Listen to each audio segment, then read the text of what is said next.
Hi, I'm Jo. In this video, I'd like to talk to you about practice for the test for listening on our site. If you go to our homepage, click on practice for the test, choose listening, and then you can choose to practice listening sections or specific question types from our bank of listening tests. We're going to choose to practice note completion questions. You have instructions to read before you begin. And then you can listen and read the questions and provide your answers. If you highlight text and then click at the top, you can highlight important words. You can also zoom in and zoom out. When you have listened, you can type your answers.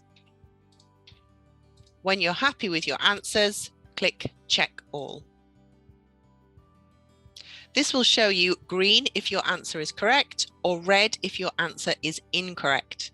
If you click on the question mark next to the answer, you will get feedback for each question, which explains the correct answer and why that answer is correct.